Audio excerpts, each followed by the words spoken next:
Sreeramavilasam ചവളർ society വനിതാ micro സംയുക്ത വാർഷികം നടത്തി. ശ്രീരാമവിലാസം ചവളർ സൊസൈറ്റി കോതമംഗലം യൂണിയനിലെ വനിതാ മൈക്രോ സംയുക്ത വാർഷികം സംസ്ഥാന വൈസ് പ്രസിഡന്റ് പ്രഭാകരൻ മാച്ചാമ്പിള്ളി ഉദ്ഘാടനം ചെയ്തു. അനു സുകുമാരൻ അധ്യക്ഷത വഹിച്ചു.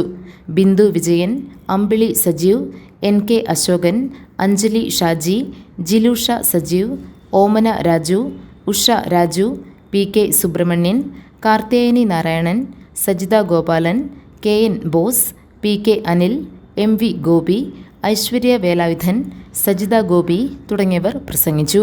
നവോത്ഥാന നായക ജയന്തി ആഘോഷം നടക്കുന്ന ഒരു കാലഘട്ടം നമുക്കറിയാം. അത് നമ്മുടെ സംഘടനയിൽ തന്നെ അത് നിയമവഴി വന്നിട്ടുള്ളത് തന്നെയാണ്. അതായത് നവോത്ഥാന നായക ജയന്തി നമ്മൾ ഓഗസ്റ്റ്, സെപ്റ്റംബർ എന്നീ മാസങ്ങളിൽ ആഘോഷിക്കുമ്പോൾ പ്രധാനമായിട്ട് അയ്യങ്കാളി, നട്ടപ്പസ്വാമി, നാരായണ, ശ്രീനാരായണ ഗുരു, ഡോക്ടർ അംബേദ്കർ തുടങ്ങുന്ന മഹൽ വ്യക്തികളുടെ ആ ജയന്തികൾ അടുപ്പിച്ച് വരുന്നതുകൊണ്ടാണ് അങ്ങനെ വരുന്നത്. അപ്പൊ അവരെ കുറിച്ചുള്ള രണ്ട് വാക്കുകൾ മനസ്സിലാക്കി ആ കുട്ടികളെ കൊണ്ട് പരിശീലിപ്പിക്കുന്നതോ അല്ലെങ്കിൽ അവരെ കൊണ്ട് അവതരിപ്പിക്കുന്ന അവസരം ചെയ്തു കൊടുക്കേണ്ട ഒരു കടമ ഈ പറയുന്ന വനിതാ കമ്മിറ്റികൾക്കാണ് എന്നുള്ളതിനാണ് ഈ പറഞ്ഞ രൂപതയിൽ ഉൾപ്പെട്ടത്. GTV news Kothamangalam.